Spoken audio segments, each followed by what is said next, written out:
Hey, good evening, America and Canada. Good morning, China and other parts of Asia. My name is Shang-Jin Wei. I'm delighted to welcome you to the Columbia University's 11th Annual NT Wang Distinguished Lecture. As the NT Wang Professor at Columbia University, it's my special honor to introduce to you tonight's unique and virtual event. This year, we have a panel discussion which will discuss the future of China in the world economy, especially in light of the recent US election.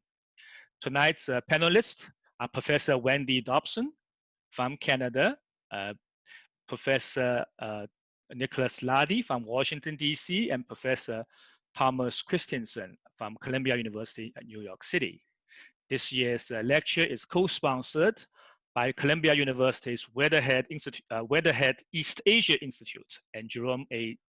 Chazen Institute for Global Business and Columbia Harvard China and World Program at the university. The NT Wang Distinguished Lecture Series is named in honor of Dr. Nianzhu Wang, our longtime friend and colleague, who for nearly a quarter century ago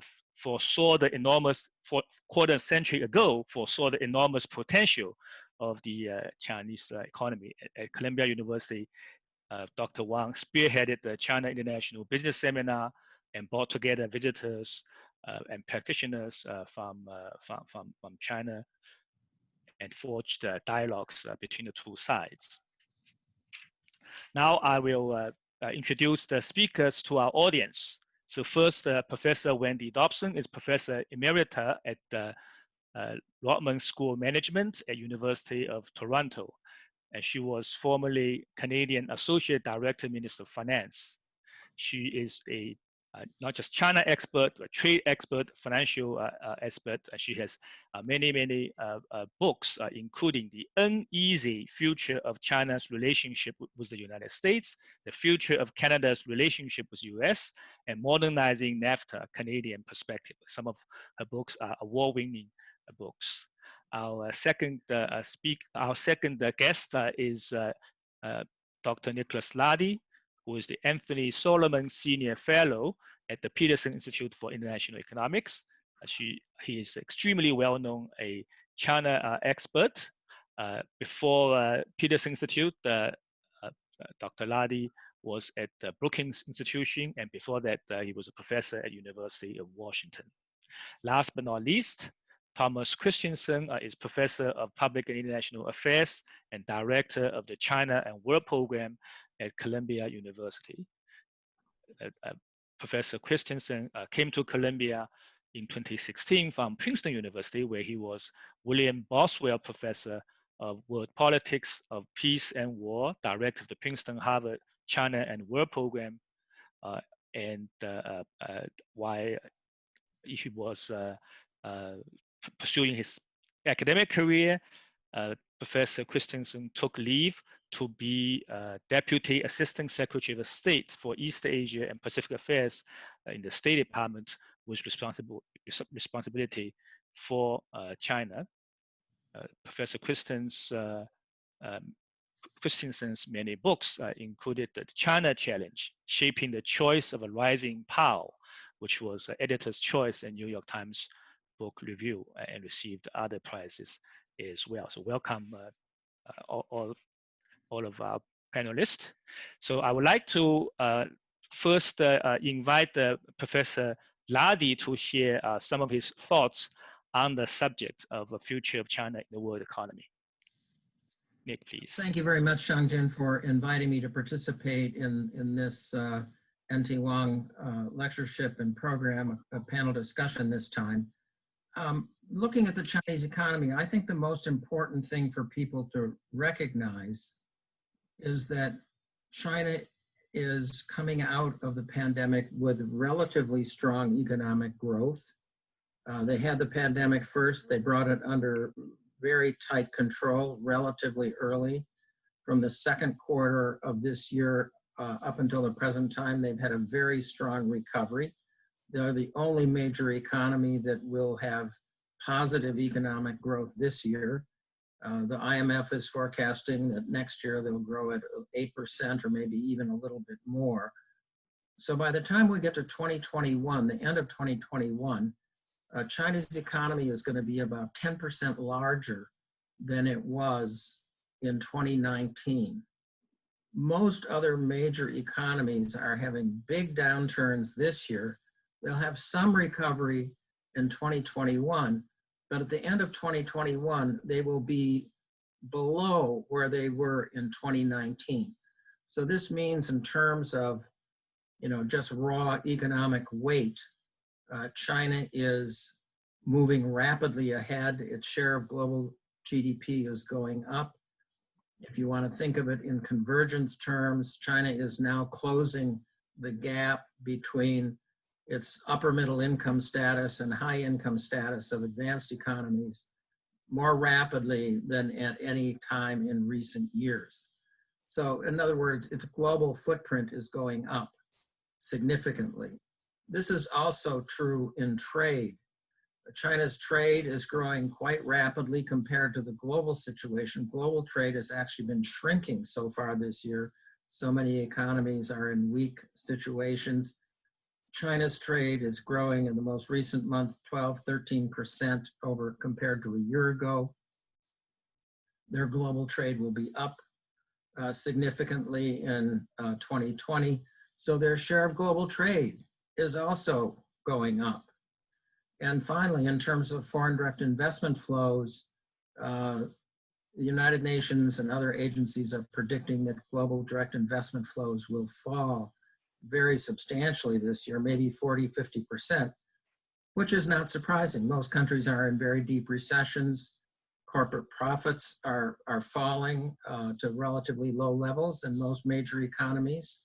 Companies don't have so much money to reinvest. They're reinvesting less at home, and they're also reinvesting less abroad. But year to date, China's foreign direct investment is doing relatively well. It was only, in the first half, it was only down about 4%. Foreign direct investment inflows into the United States were down about 60%. Into the EU were down almost 30%. And in the third quarter, China's had a very strong resurgence of inflows. China is on track to have the largest foreign direct investment inflows in 2020 that they've ever had. So their share of global foreign direct investment is also going up. So if you want to talk in broad kind of economic terms about China's role in the global economy, they're doing quite well, at least in the short run. Now, of course, there are many challenges we can point to in the medium term and longer term that China faces, but the pandemic has actually turned things to their advantage. And I would underscore the fact that their control of the virus at a very early stage is the fundamental basis for their strong recovery. I think all the evidence is that they have the mechanisms to continue to control small outbreaks that have occurred in various locations, various cities or areas.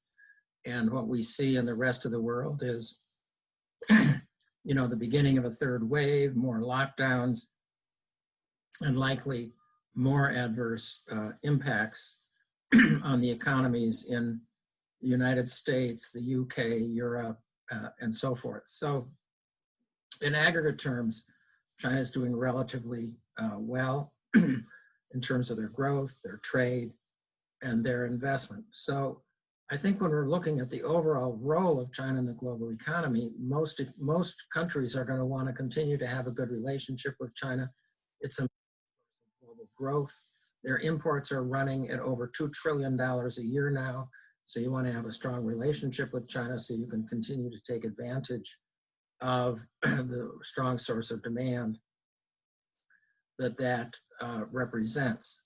To put it in terms of the US-China relationship briefly, I think the talk about decoupling is quite misleading. I don't think we're going to see much decoupling.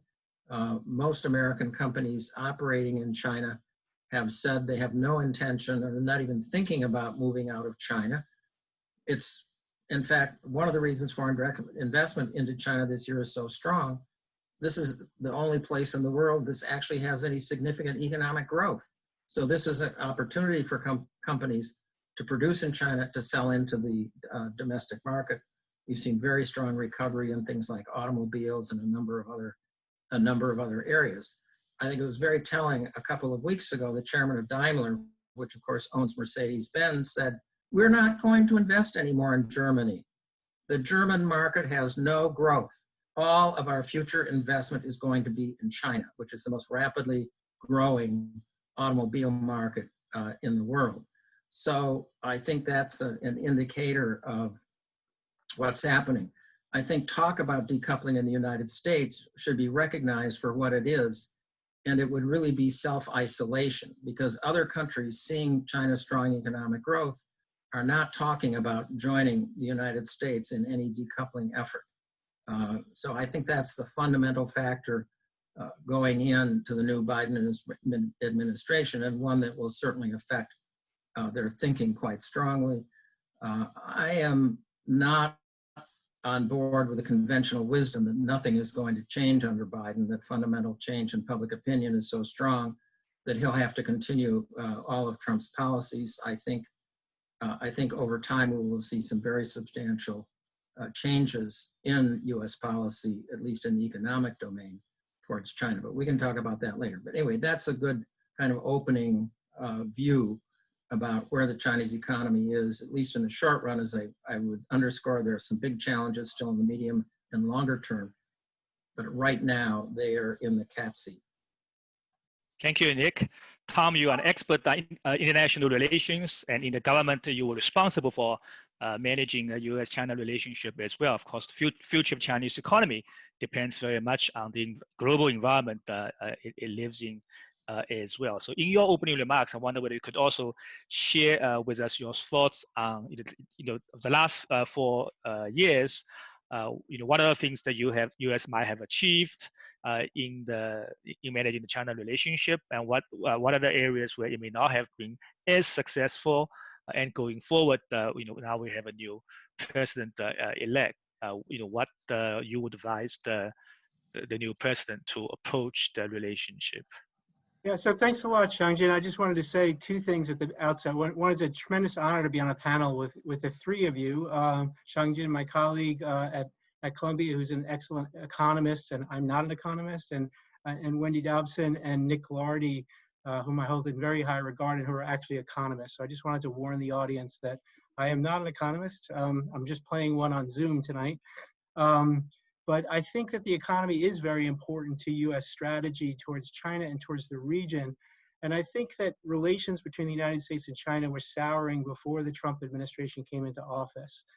There were various actions taken by China in the economy that Nick has outlined very well in a book that were alienating Americans who wanted to have better integration and more access to the Chinese market following the financial crisis of 2008. Those accelerated under Xi Jinping. And by the time the Obama administration left office, there was a lot of tension on the economic front and in the strategic front between the United States and China. That accelerated further when President Trump took over, and that became a kind of mantra about strategic competition. And I think that that mantra will probably survive the Trump administration into the Biden administration, that there'll be a sense that the United States and China are competing strategically in East Asia and around the world. But I think it will take a very different tone and a very different shape under the Biden administration. That would be my prediction. So I agree with Nick that people who think that everything's going to stay the same are not right. And I think where the Trump administration really left the tracks was on the economic front, on the bilateral economic front. I never really thought they had a coherent strategy. They had some people who really wanted to have a better shake for U.S. businesses and exporters in the Chinese market, who had the same concerns that go back to the George W. Bush administration, which I served, about unfair practices, about intellectual property rights protection, about state subsidies to state-owned enterprises. And all of those things are real problems. And I think some of the people in the Trump administration really wanted to use things like tariffs as levers to help get leverage on those problems and try to open up the Chinese economy. The logical outcome of all of that would be a more integration between the two sides. Then I think there were other people like Peter Navarro who didn't want that outcome. They really wanted the decoupling outcome. They didn't see any hope for U.S. benefit in integration, and they saw some security implications for decoupling that they saw were positive for the United States. So I didn't see any real coherence there, and the phase one trade deal that was reached, I don't think really addressed any of the problems that they identified. It was just kind of a purchasing order from China, which I don't think was ever realistically going to be filled. So they didn't have that kind of strategy, but they had this kind of competitive approach, and they labeled various parts of the Chinese economy as problematic in ways that I think most people across the aisle in Washington agree are problematic and need to be addressed. And there's, of course, the issue we can talk about later about 5G and artificial intelligence and high-tech stuff, where I think they really did have more of a zero-sum attitude across the board internally in the divide in the administration. And I think that might carry over to the next administration as well. So there might be similarity there. Where I see a real difference is, especially by July of 2020, the Trump administration basically adopted a full-scale kind of Cold War strategy towards China. And not only directly towards China and calling out the Chinese Communist Party and basically calling for a regime change, but toward anybody else who dealt with China. So what I expect to be different in the Biden administration is they'll see a competition with China, but they'll rely much more on allies and partners. And they'll foster those relationships with allies and partners as part of that. And one way to do that, and I think their advisors for the Biden administration recognize this, one way to do that is to drop this approach towards third countries that says, if you're dealing with China, you're being exploited by China. So in the language of the Trump administration, all Chinese foreign economic policy was predatory. And I traveled through Southeast Asia in late 2019 when you could still do that, and I visited multiple countries. And I can tell you, countries don't appreciate being called prey. You know, if you say that China's strategy is predatory, it means that their relations with China on the economic front, they are the prey in that relationship. That doesn't go over well diplomatically in places like Indonesia, Malaysia. And it hurts the diplomatic standing in the United States precisely at a time when China is a challenge for the United States. And the best way to face that challenge is to leverage what the United States does well, which is build partnerships and alliances. So that has to be dropped. This idea that is debt trap diplomacy, predatory economic behavior, and all these people dealing with China are somehow dupes. And I think you have to approach China from a set of principles and a set of concerns that's actually widely shared throughout East Asia, Southeast Asia, Northeast Asia, about changes in the Chinese economy that have occurred over the last 12, 13 years that moved China in a direction that was less beneficial than the direction that China was in from, say, 1997 to 2008. And I think that that's very important. The last thing I'll say is I think one of the big, I'll say two more things. One thing is that a big constraint on the Biden administration's strategy towards building alliances and relationships with whom they can jointly approach China and pressure China to change course is that I don't think the Biden administration is too eager to re-engage multilateral trade negotiations in East Asia. It would be the best way to go, in my opinion, for them to re-engage the TPP, but I don't think there's a domestic stomach for it. And the Democrats traditionally aren't big free traders. It's just the new thing is that the Republicans aren't either. So it's a problem. Because that would give real leverage. The economic relationship, as Nick said, has great implications for politics. That's not just true in the U.S.-China relationship. That's true in the U.S.-Japan relationship, the U.S.-ROK relationship. I do think the Biden administration will drop a lot of the bilateral tariffs on our allies, which seem totally counterproductive. But will they re-engage and join back into the TPP negotiations? RCEP, the Regional Comprehensive Economic Partnership, is going to be signed this weekend, and the United States and India are not in it, which is, I think, somewhat unfortunate. And so you're going to have that. And the last thing I'll say is they will re-engage on multilateralism, and that's really essential. China is too important to the world in a highly globalized world, as Nick laid out, to simply not engage them in the multilateral institutions that exist. So for climate change, the Paris Agreement, they're definitely going to go back into that. They'll almost certainly rejoin the World Health Organization and re-engage China in that. The Trump administration's allergy to multilateralism on arms control, on a whole bunch of things, I think will be abandoned. And I think that they'll go back to the traditional approaches. But there'll be a competition, there'll be tension, and I don't expect the trade situation to simply snap back to where it was before the Trump administration overnight. Great, thank you, Tom. Wendy, the world, of course, has much more than just the U.S. and China. So we hope in your initial remarks, you can add more international perspective to this discussion.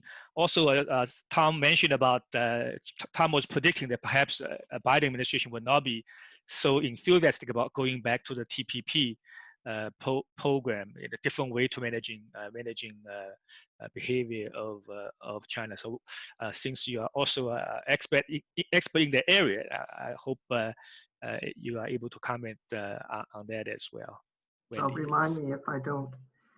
So first of all, I want to wish everybody happy Singles Day. I bet you've all forgotten. It was yesterday in Asia, and I think the news was they broke the record again. But it was somehow overshadowed by the suspension of the Ant Group IPO. Oh yes, of course. So I have been asked to provide a sort of third country perspective, and I thought I'd offer a few remarks about Canada's experience with its China and China-US relationships as they relate to the futures of China in the world economy.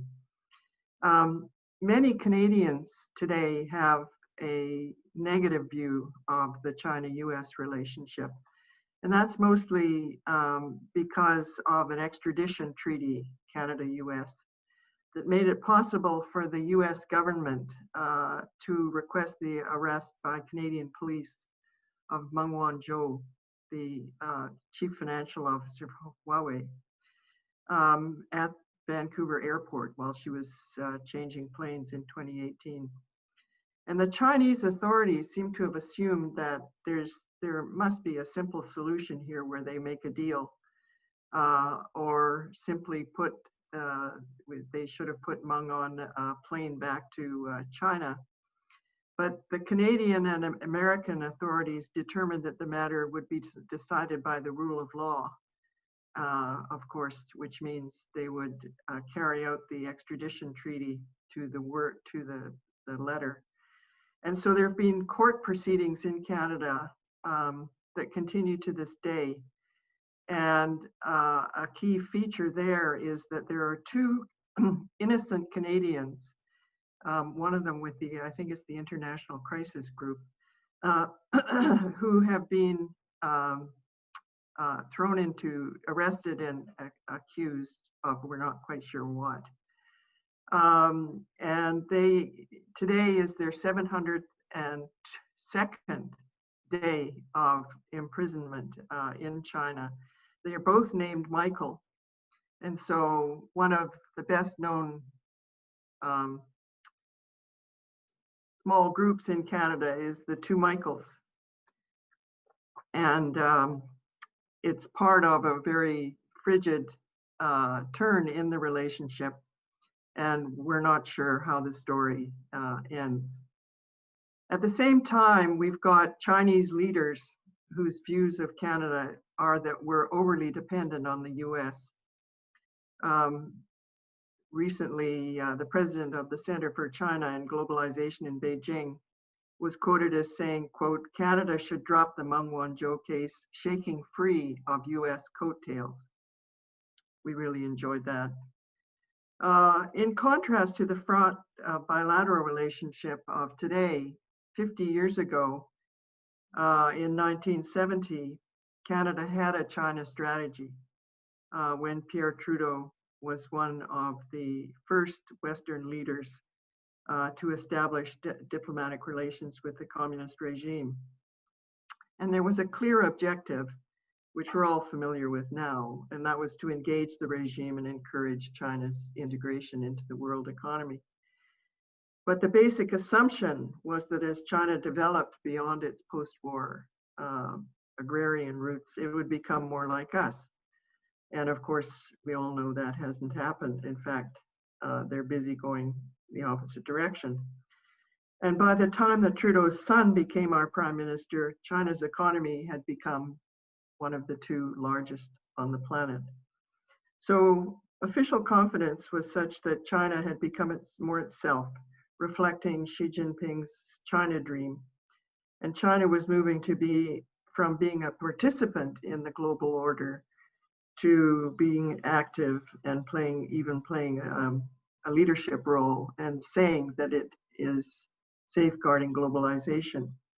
Well, Canadian public opinion is ambivalent. It's not even to the point where it would say, show me, in terms of overcoming skepticism. The longer that the two Michaels are imprisoned without clear charges, the more China is perceived as a bully that undermines the entire potential for the relationship. With China's rise, many governments, of course, are developing China strategies, and Canada's behind the curve. If we had a strategy, and we're beginning to move in that direction by proposing a free trade agreement with China, we probably shouldn't have started there. Because we then signed the Canada-US-Mexico agreement, the update of NAFTA.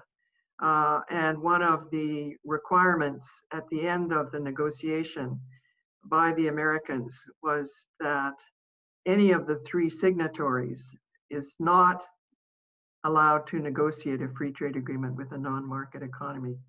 So that's part of the agreement, and we keep forgetting that. We need to articulate our key strategic goals for a new chapter in the relationship. That would include increasing engagement by top leaders, development of mutual understanding of our respective economic and security priorities, and remarkably, a deeper knowledge and familiarity of China by Canadians to address the fearfulness and uncertainties reflected these days in our public opinion polls.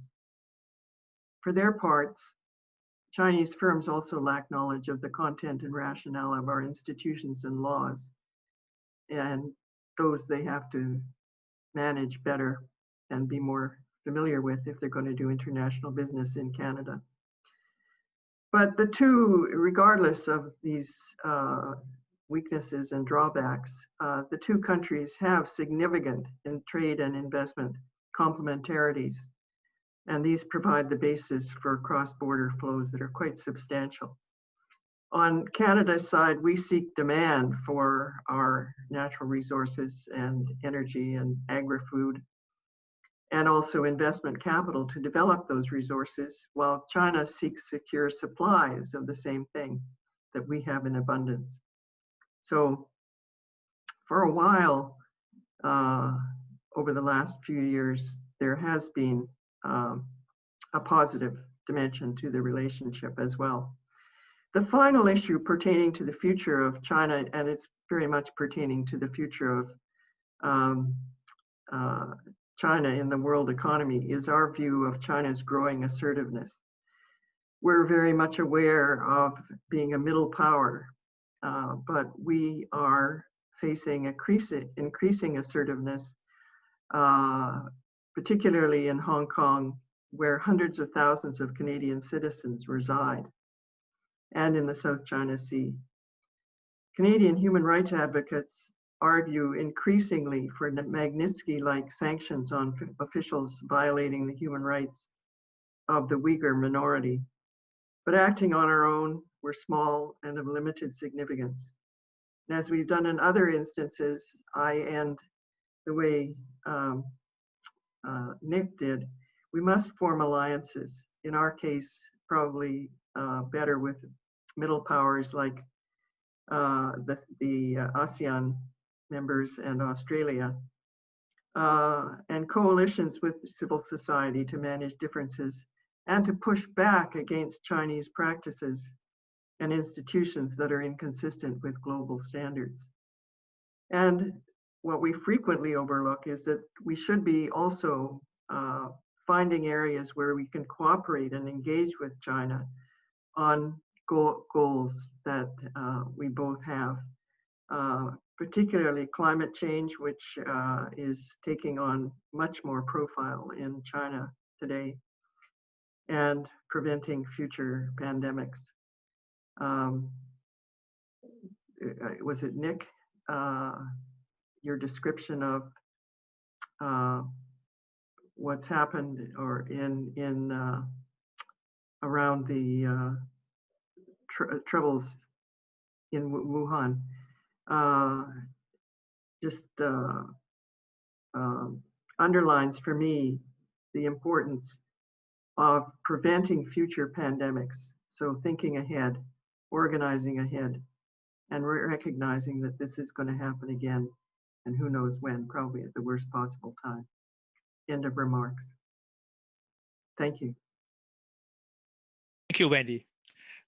Nick, I want to go to you to first. Let's reflect on Chinese domestic economic policies and what that will do for its future growth. As you know, China is formulating its next 5-year plan, and the recent government meetings has announced a vision for what economy should look like in 2025 and then 2035.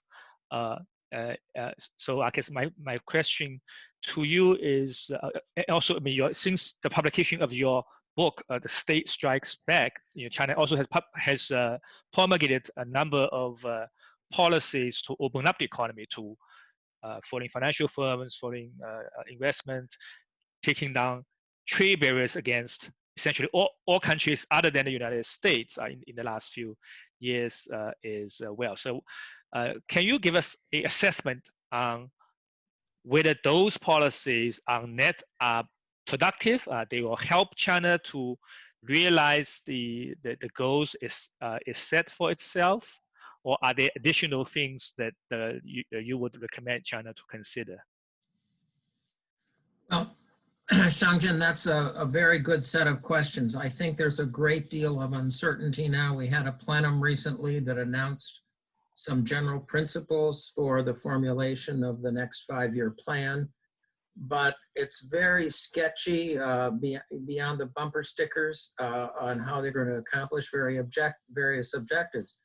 I tend to think, without many facts, that there's still a bit of a debate going on. They have this idea now that the new program is going to be based on this idea of dual circulation, which is very, I don't know what the right word is, very cryptic about what it actually means. It means we're going to rely more on the domestic demand to continue economic growth, but we also have to continue to be engaged internationally.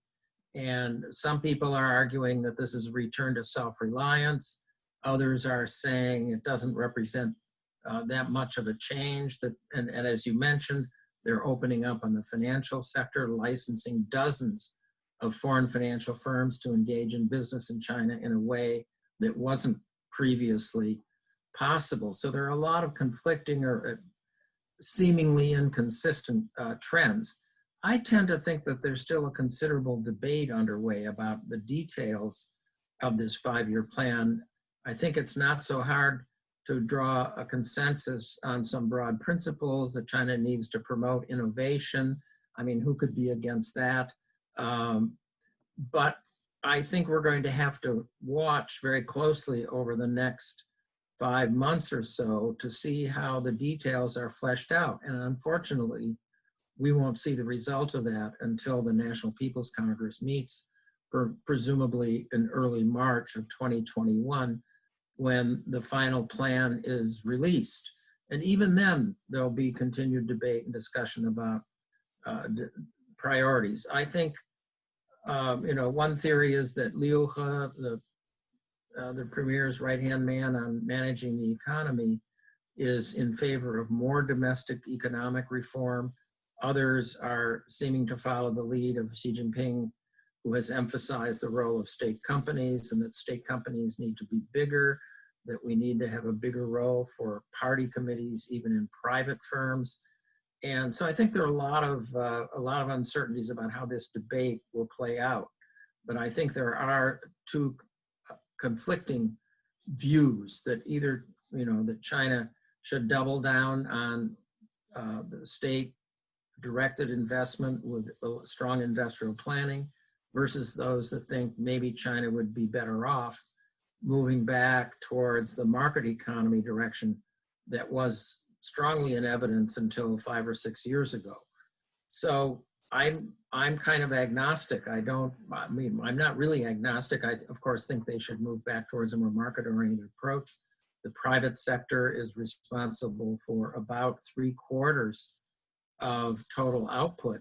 And so you can have these elaborate plans in state industrial policy, but a lot will depend on how the private sector evolves and how the state treats the private sector. They've had a very hard time getting credit. And I think there, as I say, I think there's a great deal of uncertainty about how this 14th five-year plan will actually materialize when we finally see the details in early March. The thing to keep in mind is it's still being written, still being debated. They've outlined some broad principles and objectives, which nobody could really object to. As I said, who could be against more innovation? But how they're going to accomplish it, I think, is the key question. Wendy, you have looked into similar questions as well. I mean, Chinese trend growth rate has been coming down for a decade. I mean, that per se is not a cause for alarm, because global experience suggests as a country's income rises, growth rate tends to come down. There has been a lot of policy initiatives meant to raise productivity, and there's a question about relative role of the private sector versus the state. I wonder whether we can get your assessment on true sources of the growth and whether the various policy initiatives have been helpful or not. Well, am I? You are. Yeah, I'm I okay. can hear you. Okay. So I was going to ask Nick, actually, the state-directed investment. That seems to be a real bugbear to economists. And I guess the reason what I wanted to ask Nick is this a Xi pushed and a sort of Xi Jinping conviction that the state enterprises are, I won't say more productive. What would the Chinese say the state enterprises are? What's their value? Well, I mean, the short answer to that, Wendy, is that the productivity of state enterprises, as measured by return on assets or any other conventional metric, is about 1/3 of that of private companies. So the more resources that go into that state sector, the slower growth is going to be, all other things being equal. And since Xi Jinping came into power seemingly to endorse a very pro-reform agenda, but he also started talking immediately about making state companies bigger. And the banks responded by tilting their lending more and more to state companies. The private sector was getting squeezed out.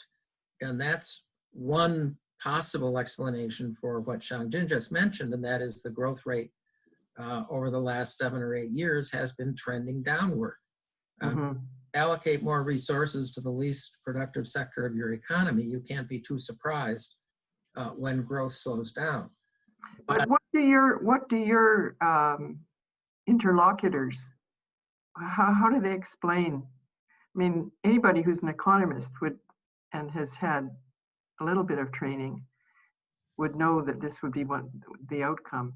I don't understand why they keep pushing Well, I agree. I think the economists in China, at least the ones I interact with, fully understand what the problem is and what the solution is. That you have to have a more market allocation of resources where more productive firms get more resources. But, Xi Jinping obviously tends to believe or seems to believe that having a big state sector, and Tom can comment on this, having a bigger state sector is an element of political control. And he doesn't want to see, the state sector was 100% of the economy in 1978. Now they're down to 25%. And he's kind of drawing a line saying, well, we can't have the state sector fading away further from where we are now because it will undermine the control of the party. And as we know, and I'm sure Tom could give a better quote, but Xi Jinping said a couple of years ago, the party must control everything, everywhere, all the time. And that kind of summarizes his view. And I think he believes that having a bigger state sector is a very important element of political control. So there's a trade-off, I guess, to put it simply, between political control on the one side and stronger economic results on the other. And so far, he's opting for control. And that's all the institutions, or not all of them, but many of the institutions in China are following that lead. But Liu He tries, it seems to me, all the time, from the 2030 report on, he seems to be pushing when he can. And he seems to retain the confidence of Xi Jinping.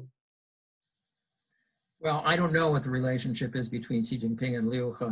Liu obviously has strong, is very high up in the party, and is, sometimes you have to read between the lines to see what he's actually criticizing. So he's very circumspect. But I think it's fairly clear he's in favor of more reform. And that's why we have a debate about what this dual circulation really is going to amount to. Yeah. As I said, some are emphasizing greater self-sufficiency, more industrial policy. Others are emphasizing continued, support of the WTO, global integration, increased opening. So it's a very mixed picture. I think they are doing things on opening, particularly opening up their domestic financial sector to form. Yeah, that's very noticeable. But they're not, the domestic reforms, and at least in the economic area, it's very hard to see much progress. So, and there's a fundamental contradiction there. You can't continue to open up on the international side without some corresponding adjustments on the institutional and legal and other arrangements in the domestic economy. Right. Yeah. And so still, Yu Yongding has said, "What's all the fuss about?" That dual circulation has already happened, and we're just describing it after the fact. Well, I guess the policy is more than just recognizing this internal market and international market. There are some policies to go with this notion of dual circulation. Tom, state-owned firms or existing for state-owned firms is in a way is also a source of irritant. I guess a topic that frequently comes up in the U.S.-China discussion as well, right?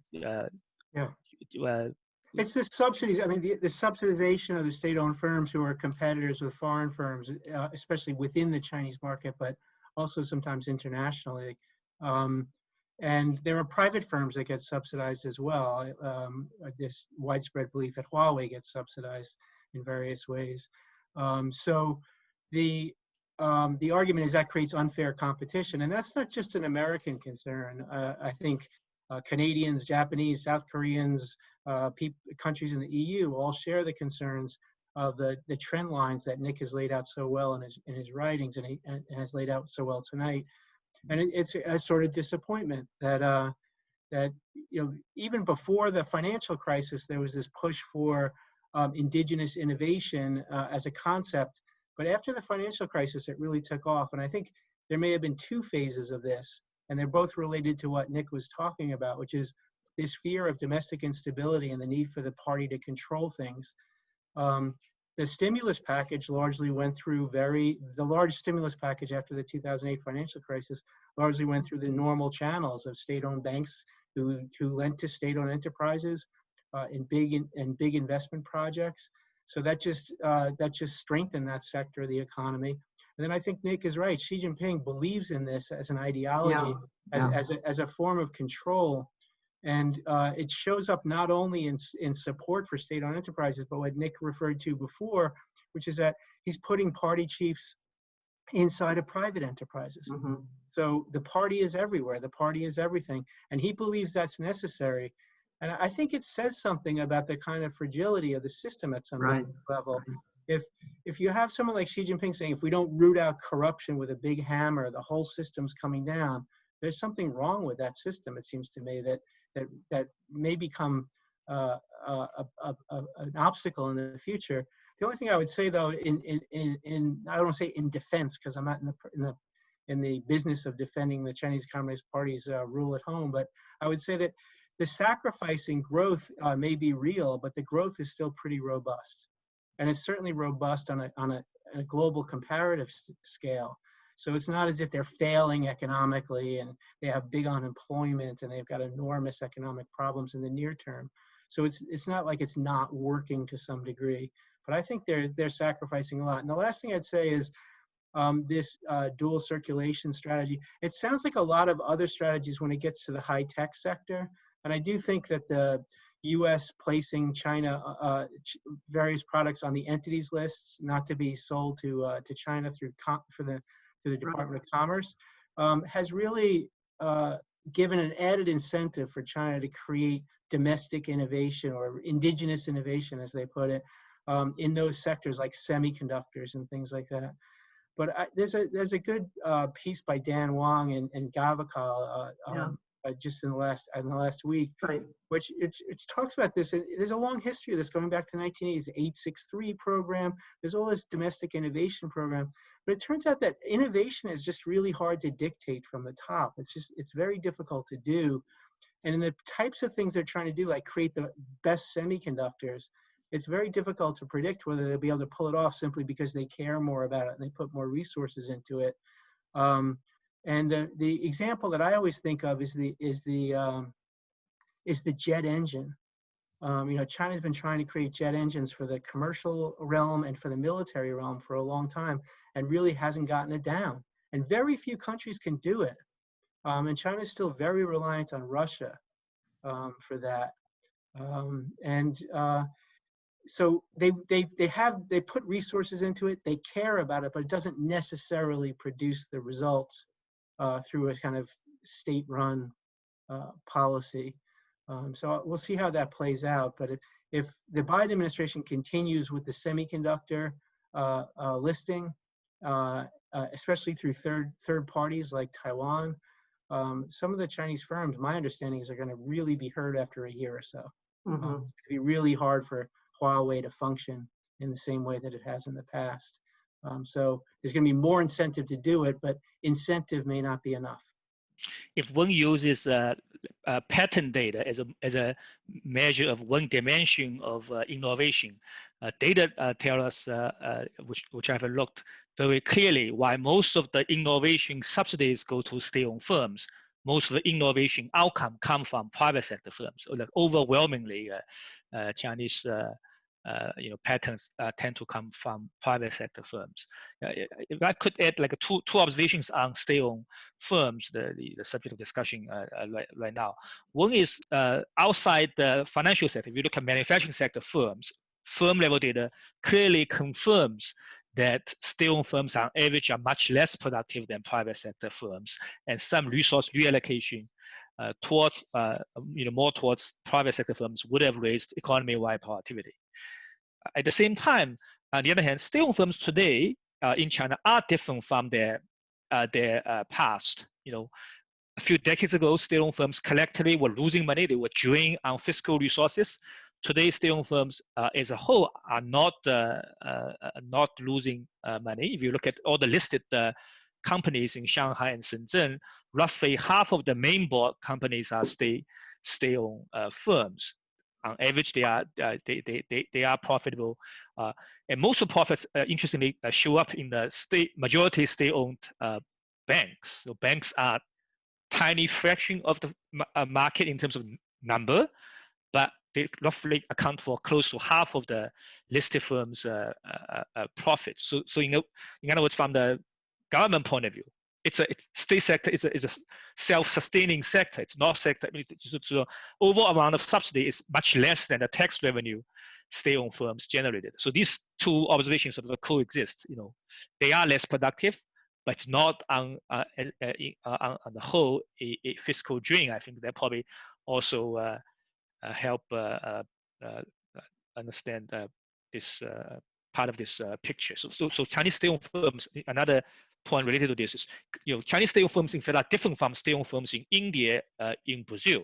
They're actually more productive, partly because most of the Chinese state-owned firms are also listed. This was under the 3 prime ministers ago. They essentially pushed all the state-owned firms to be publicly listed, which means they have an extra pair of eyes watching for their corporate governance, watching for efficiency, and so on. So they make them to be somewhat better governed than their counterparts in India, Brazil, and some other developing countries. I think that's perhaps also part of the pictures. Nick.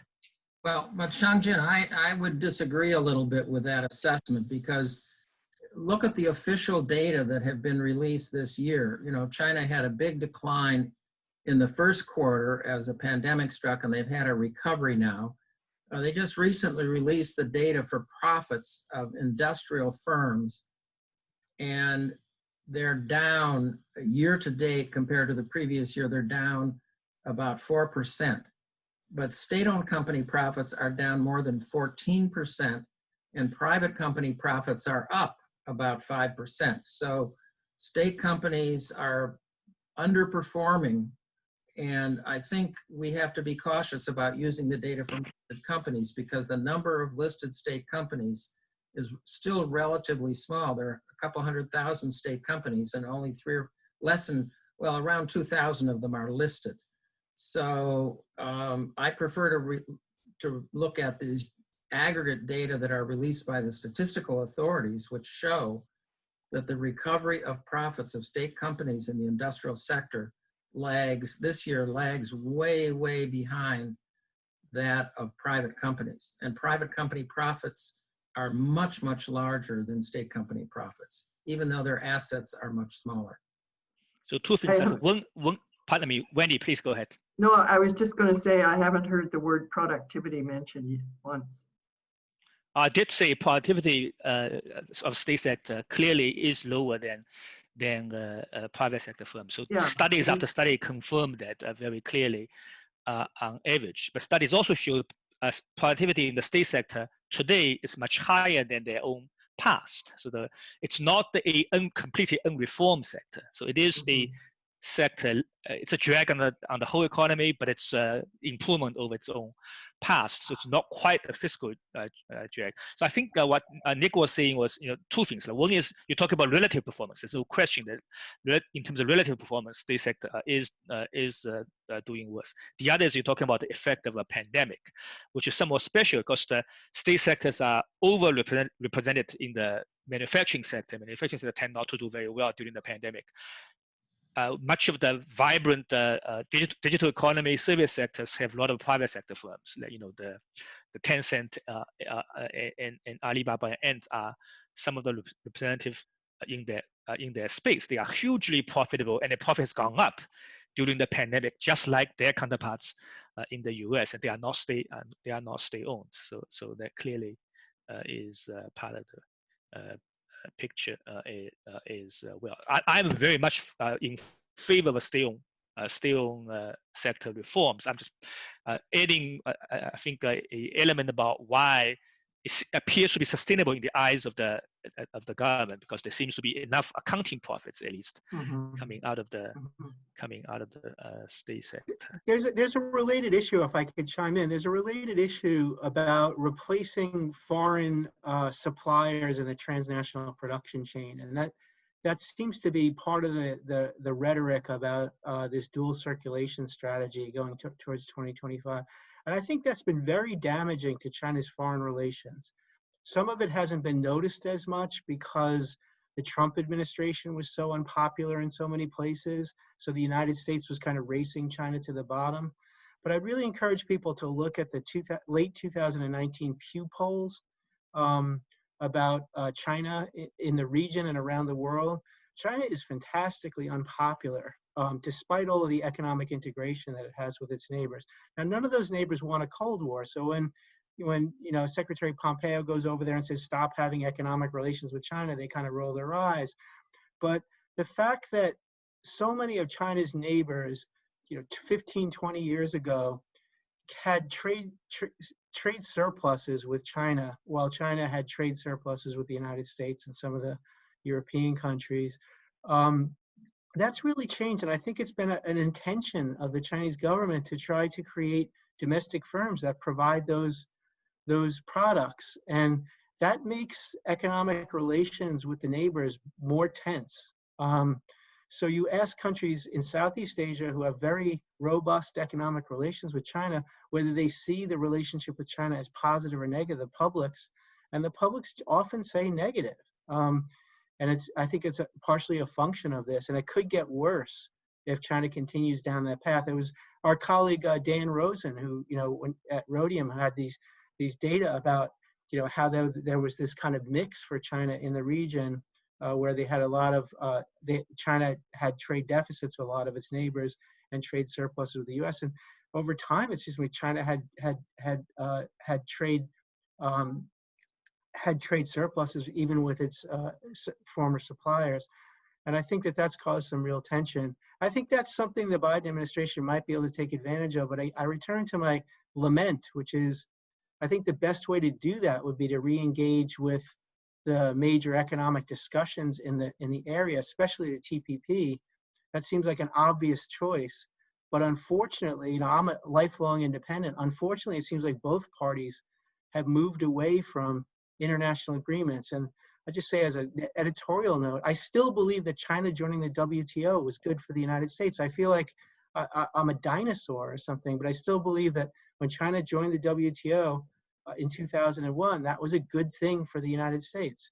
But no one seems to believe that anymore. Like even it opened up all sorts of production opportunities and yes, and exports to China grew faster than imports from China, and the United States was wide open to Chinese imports already. And what we got out of that was opening up some of the China market for the Americans. And then the last thing, because I'm an international security person, not an economist, what the China joining the WTO really did was encourage regional actors to invest more in China as part of that transnational production chain and deepen the regional integration.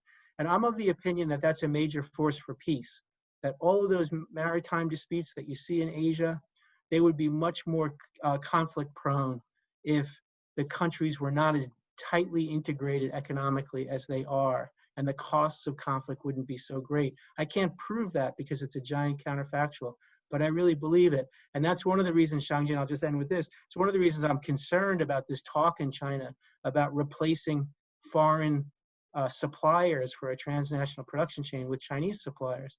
Because if my theory is right, that transnational production chain has been a force for peace, and you still have the maritime disputes, then if that starts to get whittled away, I'm afraid that that's going to lead to military tensions that might not otherwise be there. Thank you. Wendy, two questions for you. One is your view on replacing foreign supply chain partners by Chinese firm, and the other is on TPP. I mean, TPP of course is not dead. It's in place without the U.S. and China right now.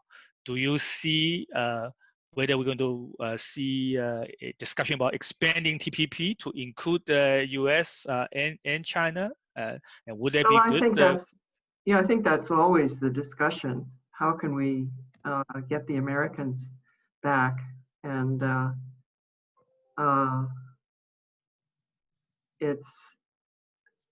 answer seems to come back. I mean, it's not a formal question and answer, but there seems to be a different level of enthusiasm, like a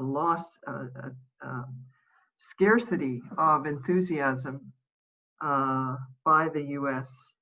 Not so much China, but I think the U.S. gets involved in, through the background in terms of discussion or potential discussion about negotiating with China. As I understand it, from what I've seen in the press anyway, there's a sense of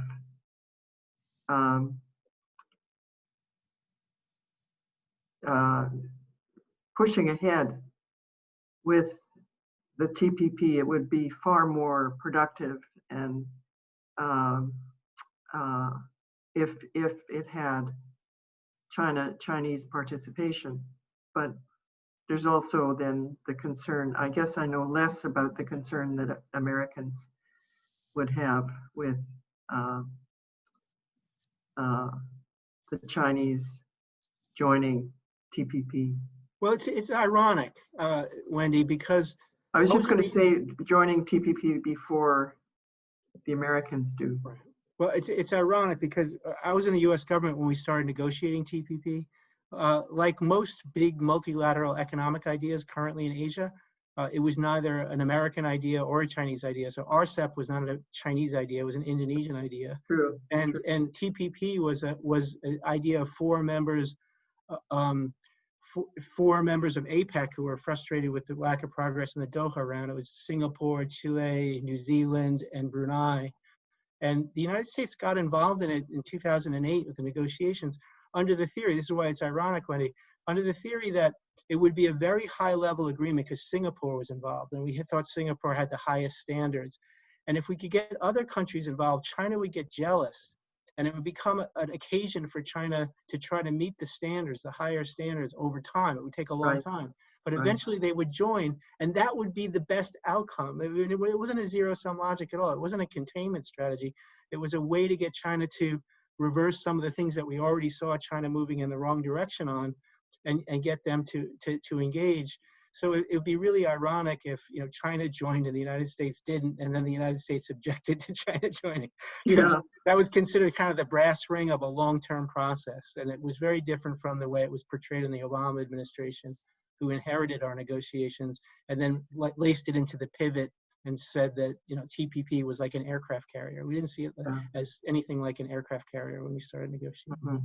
If I go to Nick, let me just explain to our audience, a few people in the audience that do not follow the acronyms of various negotiations. TPP is Trans-Pacific Partnership, a treaty on trade and investment among Pacific Rim countries that initially U.S. was part of the North negotiating party, and North America and some South America country as well. Chile was initiated, but not including China. Whereas RCEP that Tom mentioned refers to regional comprehensive economic partnership, something like that. It's regional comprehensive economic partnership, and it was our colleague Marie Pengetsu who really came up with the idea. It wasn't a Chinese idea. So a lot of people Southeast Asia country plus East Asian country plus South Asian country, but not including United States and Canada. Or India now. India dropped out. Right. Well, India was in it, but then India didn't want to. Yeah. Nick, your reflection, your ideas on whether TPP and some such things will have a future in terms of getting China and US in? Well, maybe in a distant future, that's a possibility, but I think in the short run, there are really two fundamental obstacles. The first is that once the United States announced that it was not going to participate in the TPP, the other countries eliminated a number of provisions that the United States had insisted on in the negotiation. Right.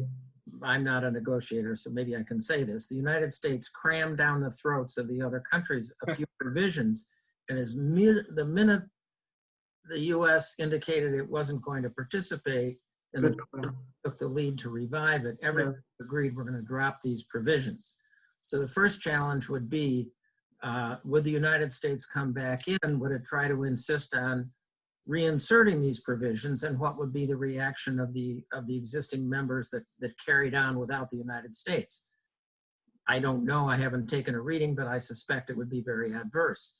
And that just underlines the problem that Tom mentioned much earlier, in that it doesn't seem that either the Democrats or the Republicans are very interested in promoting trade agreements. And so I think it's a long stretch to think that the United States would come back in.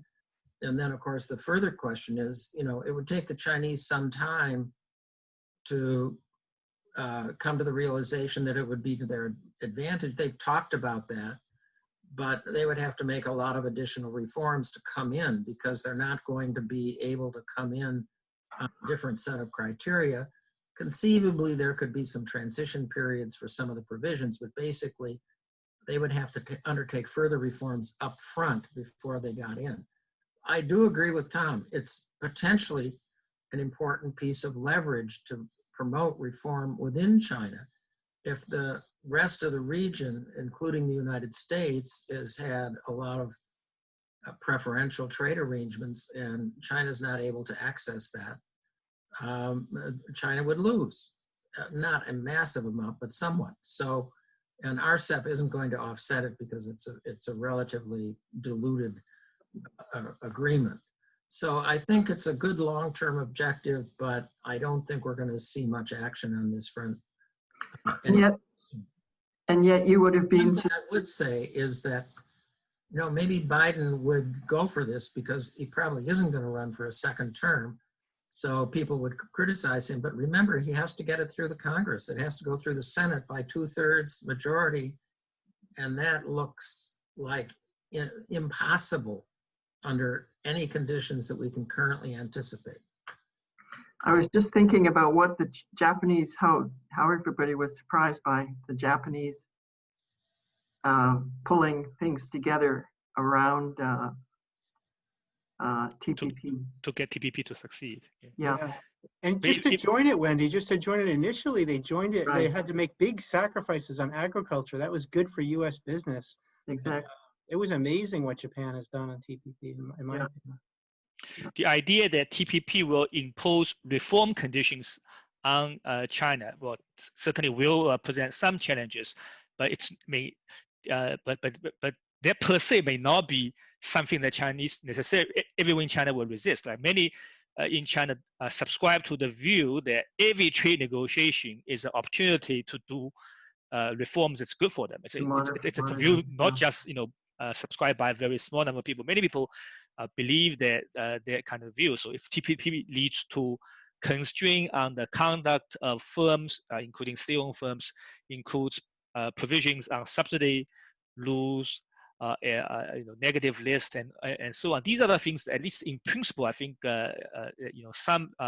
many in China will be willing to look into. I think it could, in other words, the TPP could be a tool or device to get China to do more reforms, and you will get domestic support for such policy changes as well.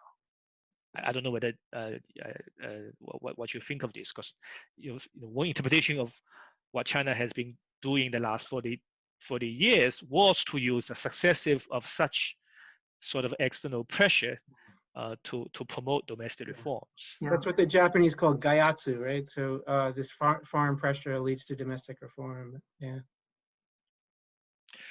Can yes, I? Please, Wendy.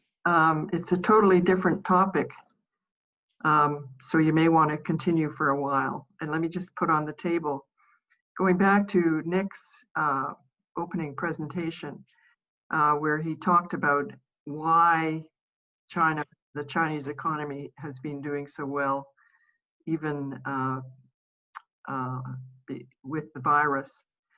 And the thing that really amazes me is that we've got a lesson there, a made in heaven lesson, that early control of the virus was the great advantage of the Chinese. why on earth? And when you look at, and when they must look at what's happening in Europe, in India, but mostly the US, the lesson doesn't seem to be learned. The lessons of the importance of lockdown and early control and very, very stern measures. And a really important question that you can't ask frequently enough is, are we preparing for the next one? You know, are we learning lessons from this one and changing behavior? Because it's the next one, we have no idea when it will occur, but we know what to do. And yet I don't see much evidence other than Mr. Fauci, Dr. Fauci on CNN, teaching people what we need to do. So that actually is a question. Why is it so difficult for us to learn the lessons, the obvious lessons to be learned from the pandemic? Nick, why is it difficult for us to learn the lesson? Well, I mean, I think in the US, it's domestic politics. I mean, I don't know. I suspect some other countries around the world maybe are absorbing the lessons a little more, but there's not much evidence that they're being absorbed in the US. No. Maybe Biden's new task force will engender a change in the right direction and be more forward-looking. But I think we've failed miserably. With 4% of the world's population and 20% of the deaths from the pandemic. I mean, that just about summarizes it. And there's no national response. There's no central government, federal government role. Everything's been left to the states, and so you have confusion, conflicting policies in different jurisdictions.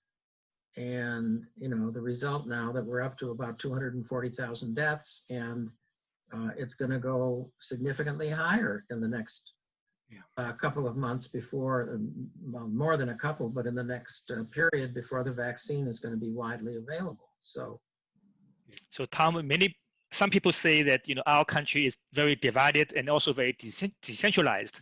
That make it harder to deal with a public health crisis like this. So I wonder whether do you think this plays some role?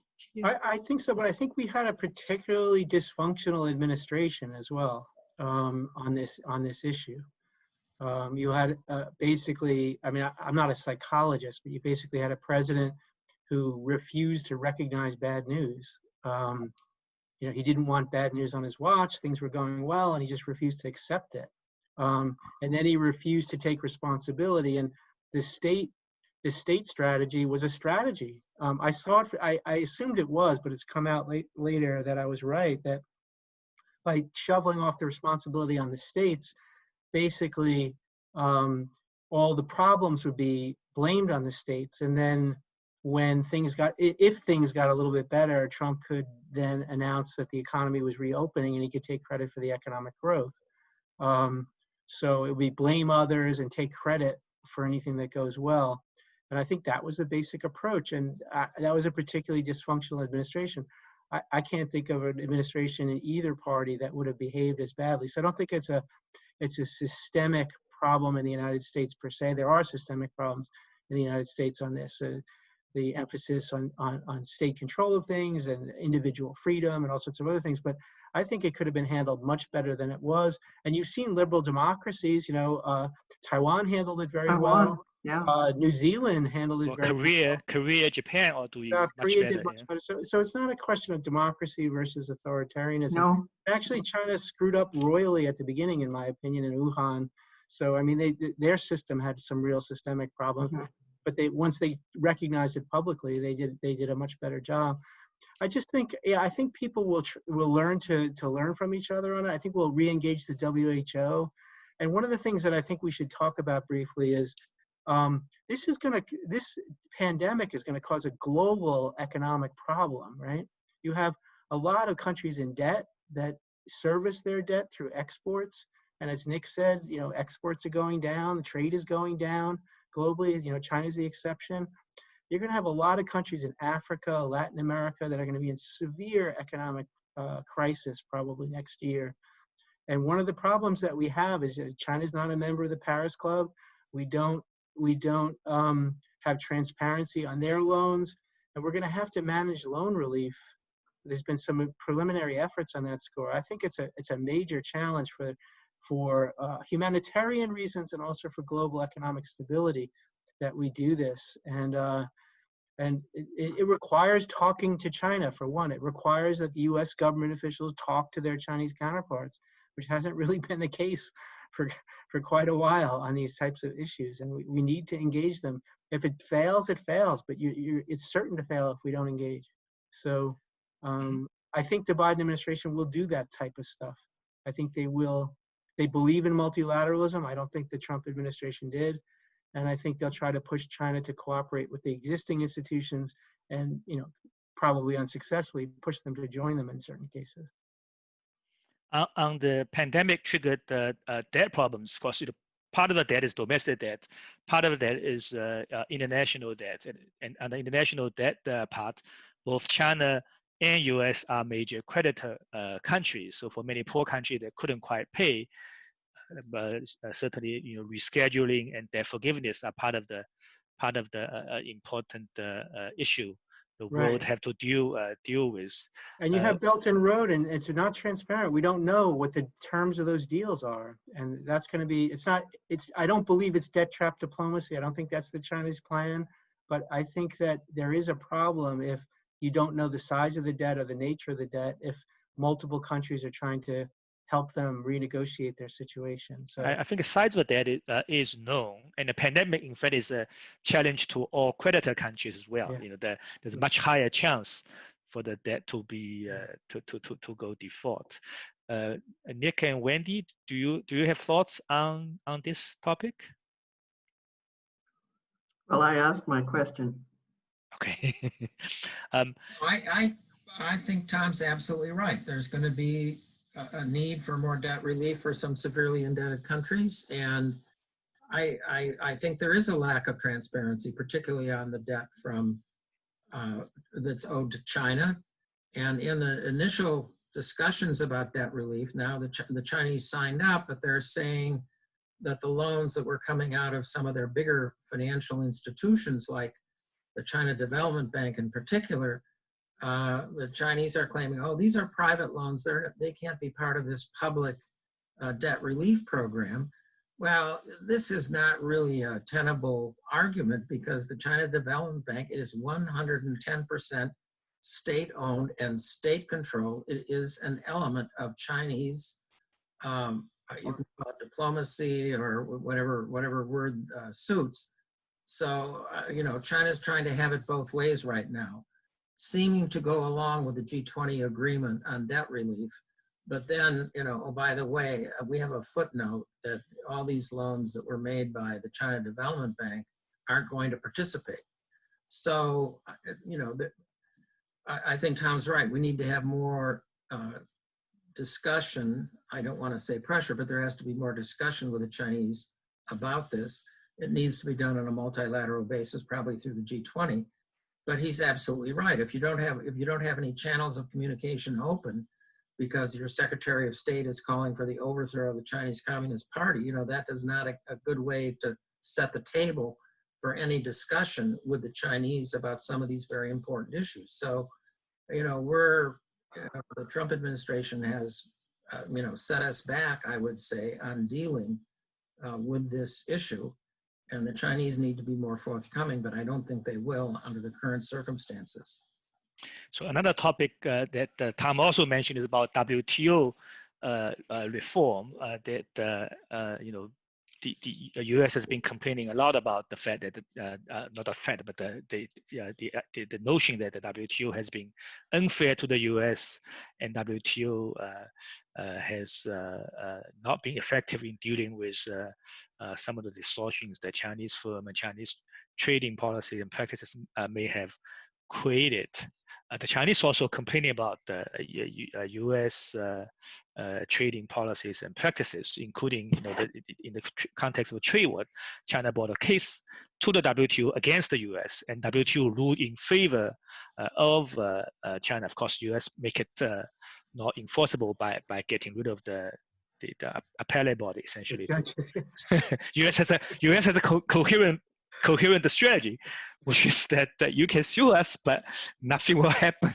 I mean, it's half joke, but I guess the question for us, of course, both U.S. and China have been major beneficiaries of an open global trading system, and U.S. has been an architect of current trading system, whereas China had no say in the design of the WTO. But going forward, recognizing clearly there are issues that not just these two countries, but many other countries have demands in formulating perhaps a new WTO to be more effective.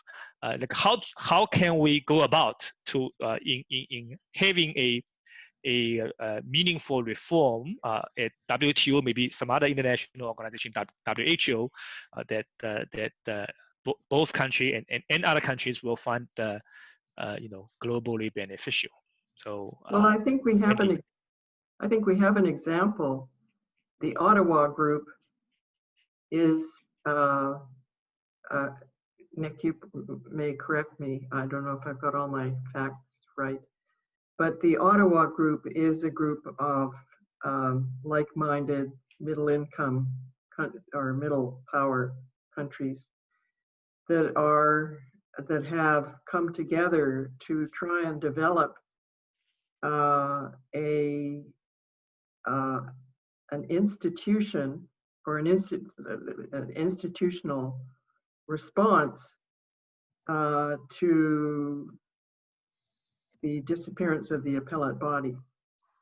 So they're trying to develop with agreement among themselves to start with on what this substitute would look like, who would fund it, what its mandate would be, and then invite anybody else who wants to join or make welcome anybody else, any other countries that want to join. And so that's sort of wending its way among, I don't know how many countries. I've lost track of how many. My guess is the U.S. will stop opposing appellate judges being raised, but that's true. Yeah. The problem, because that was a Trump administration specialty as right. well. But the problem is deeper, and that the WTO. Again, I'm talking like a very small speck of a minority in the United States these days in the current climate. But the WTO, in my opinion, was basically a very good agreement that didn't go far enough for the 21st century and needed to be reformed and upgraded significantly to address the transnational production and all the investment and the intellectual property requirements that it doesn't really address very well. But it's basically a good agreement that should be saved and then built upon. But the problem with trying to build upon it in the American context now is pretty much every politician says the WTO was exploiting the United States, that the WTO was a bad thing. NAFTA was a bad thing. I don't think either of those statements is true. But if you believe that both of those statements are true, that WTO is bad, it's very hard to get the domestic political momentum behind the idea that you're going to engage multiple countries around the world to reform it and make it better. And that's where I think we sit. I think the biggest advocates of real reform in the WTO is not the United States and it's not China. They like the old version. It's the EU. But the EU is also not in good odor in the United States in politics. So right. It's a big problem. And it makes me sad. I'm a free trader. I believe in globalization. I think the planet is a much better place and the United States is better off. But you go to meeting after meeting and you listen to fellow Americans talk about these agreements, and you would think the United States, it's just terrible to be an American. We've been exploited so long by so many different countries, and it's just so bad to be American. Like, we're suffering terribly, and people don't understand. And I just don't see our country that way, and I don't see the history of the WTO that way. And I mean, the irony is that the U.S. was the key architect of WTO, sure, whereas China was not at the table of negotiation. China played no role in writing the rules of WTO. And the WTO's predecessor, GATT, U.S. was also a key architect. It didn't turn out to be as effective international body as IMF and World Bank, partly because U.S. Congress opposed to converting GATT to be a more powerful international body with teeth, right? Which is very unfortunate for U.S. I think we need to be clear. I think with strong U.S. leadership, the WTO could be substantially reformed. I think right. The politicians all say these trade agreements are terrible, and Trump said that with respect to NAFTA, and then he renegotiated it and changed practically nothing and claims it's a great deal.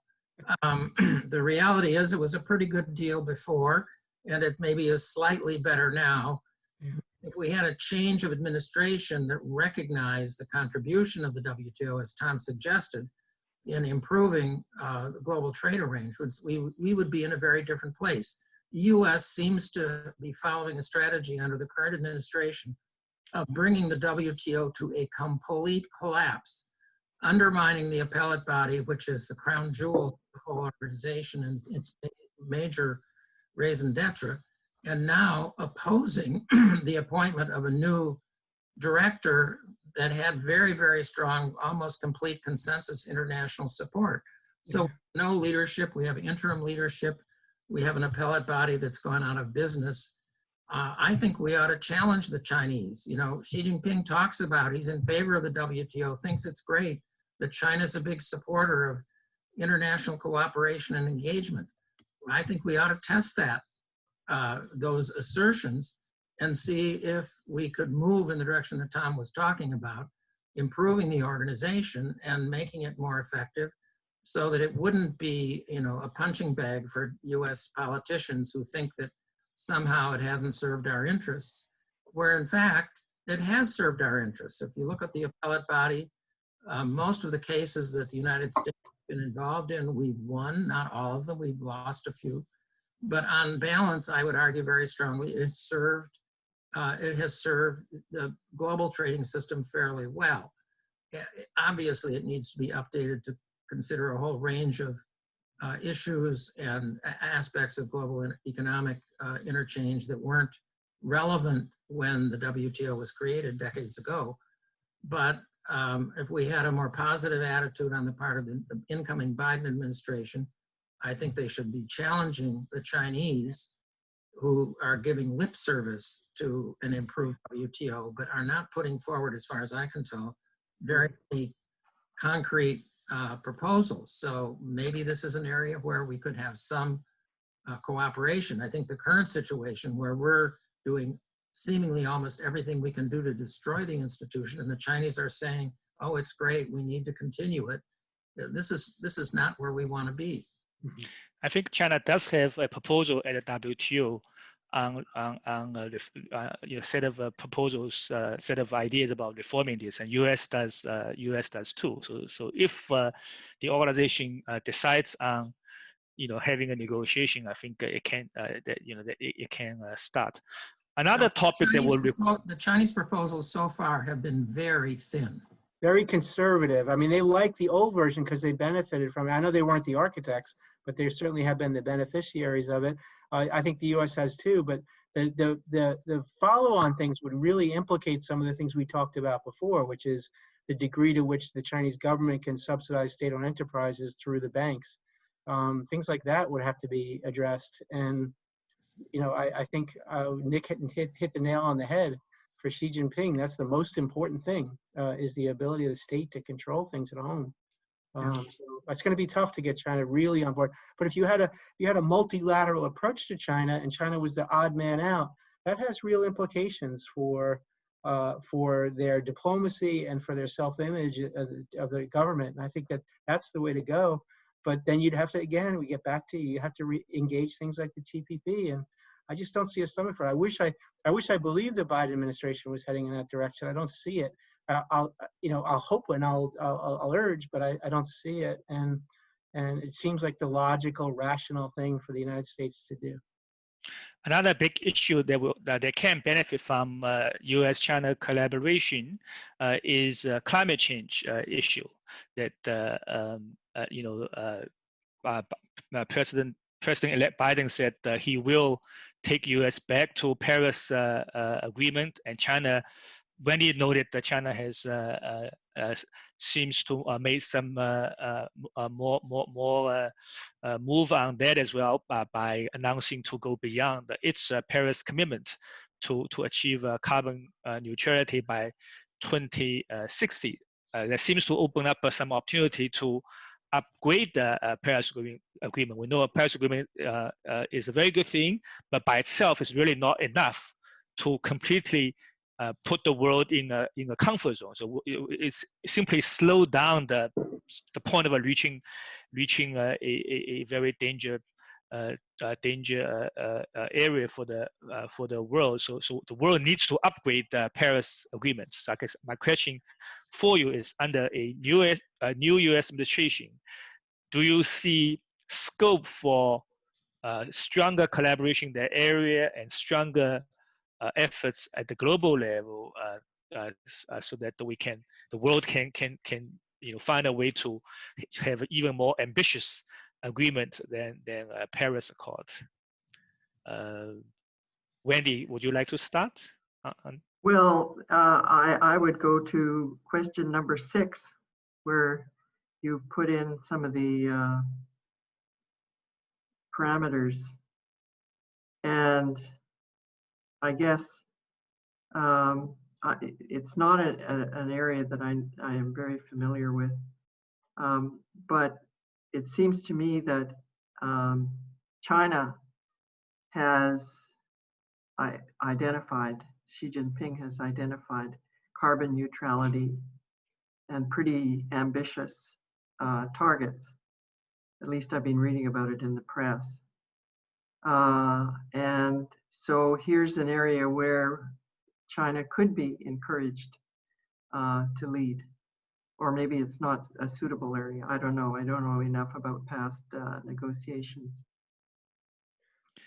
China certainly seems to have shown more willingness to consider, bigger steps in reducing greenhouse gas emissions and so on. The People's Bank, the central bank, for a few years, trying to play a leadership role in promoting what they call green finance. Right. So that make it look like a promising that China is willing to do more. Something that they resisted, of course, in the past. Nick, what do you see the prospect of having both U.S. and China being back to the global climate change effort and help the world to get the upgraded version of Paris Accord? Well, I think it's a definite possibility. I think Xi Jinping's pledge for carbon neutrality by 2060 is an important step. If Biden would bring us back into the accord, that would be an important step, and then we could negotiate for very more concrete steps. I mean, we have to recognize saying you're going to do something by 2060, but not offering any interim steps is not, it's a great headline and a good thing to give it a speech in the United Nations. But, meanwhile, they're building more and more coal-fired power plants. The U.S. has, stripped out a lot of the environmental climate regulations over the last few years. So there's a lot of work to be done, is what I'm trying to say. And maybe both sides are embracing the idea of doing something more serious about it, but we have a long way to go to see some concrete steps. I guess we'll see the new 5-year plans, whether there will be policies put in place that will be consistent with a path that will lead to carbon neutrality by 2060. Tom, I want to ask you, suppose China is serious about the climate change issue and will take steps on this and be willing to cooperate with US on this.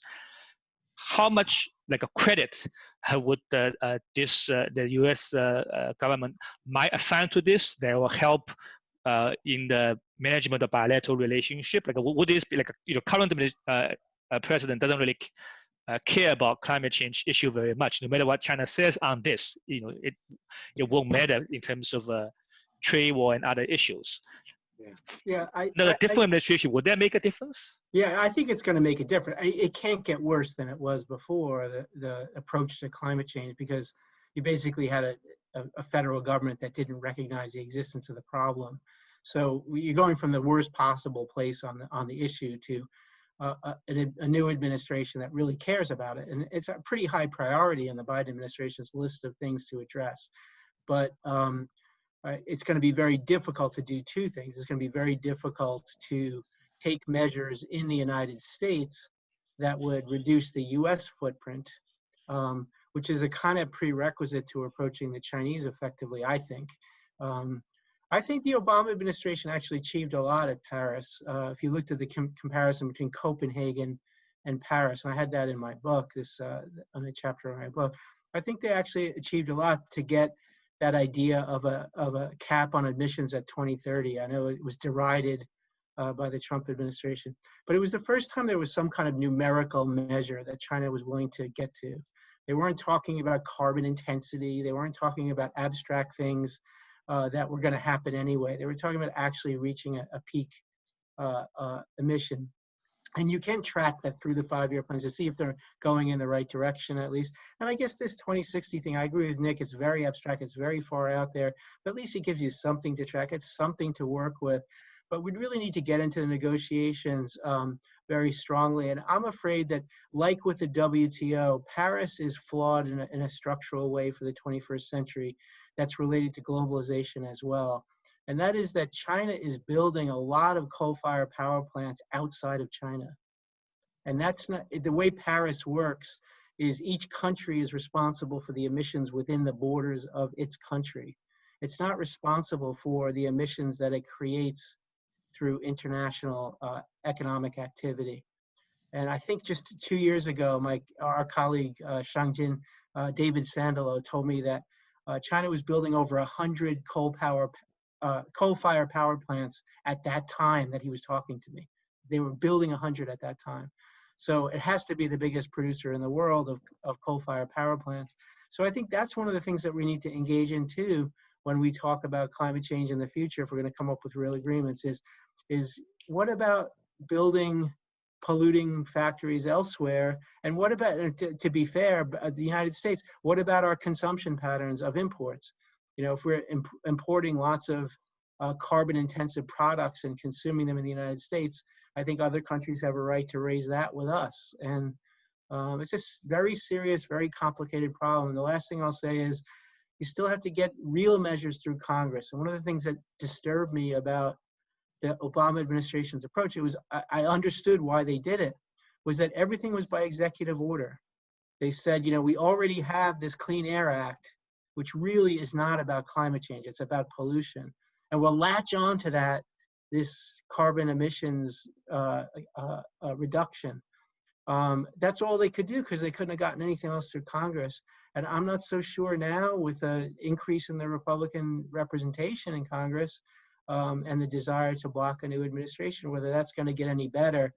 And I always thought it was somewhat constitutionally suspect to say that we had one law in place and I was just going to interpret it as the executive branch. Even though I supported the spirit behind it, I think it's a weak reed to lean on to say we're going to reinterpret pre-existing laws because we can't get anything through Congress. Mm. One of the challenges about China building coal-fired power plants elsewhere is many countries want to have that. Like they are making the request. I remember when I was working at the Asian Development Bank, European countries were telling ADB and all development banks, no more financing of any coal-powered plants than they were told by member countries, not China, other member countries of ADB. They said, we want to build it. We hope ADB can finance it, so we'll do the clean coal version. If we don't finance it, we might have to go for the dirty coal version. That's sort of a challenge. But they also speak potentially to the value of international collaboration. Yeah. Imagine in a world in which through collaboration, we actually put the global like a carbon pricing on this. So imagine you can have a tariff like the products coming from any country that they have lots of greenhouse gas emission might face a internationally sanctioned tariff on their products. That could alter the incentive for them to want to have, either coal powered coal-fired power plants or other kind of things that generates a greenhouse gas emission. But they will require international collaboration. We need to have a globally agreed upon regime when it becomes expensive for any country to produce a lot of greenhouse gas emissions. Of course, other countries will be willing to, on the consumption side, as you're pointing out, current countries that consume a lot of greenhouse gas intensive products are willing to have a higher tax on those products. And I'd be sympathetic to those countries who want to build the plants. They need energy and they need electricity, Pakistan, places like that. So I'm not, it's a factor, and it doesn't matter where it comes from if it's a global problem, right? So we have to work it out. Maybe subsidies. Yeah, but if we have like a sufficiently high tax on greenhouse gas emission, then they will alter their calculus about should I go for new energy or go for the traditional power source. We have discussed a wide range of topics related to future of China in the world, and our discussion is coming to an end now. I want to thank our panelists, Professor Wendy Dobson, Dr. Nicholas Lardy, and Professor Tom Christensen very, very much for sharing their insight with us. I want to thank our audience for participating in the event as well. Thank you very much. Can we say one last thing about N.T. Wang? N.T. Yes. Wang was my professor when I was a Columbia grad student, and I know you knew him as well. I'm pretty sure you knew him as well. Just a wonderful gentleman, a great scholar, a dedicated teacher, and a wonderful, wonderful gentleman. And I'm really honored to be able to speak on a panel, and that's in his honor. Thank you. I want to acknowledge, I believe, Cynthia Wang, daughter of Professor N.T. Wang, is viewing the event remotely. So I want to acknowledge her and her family. So thank you again, everyone.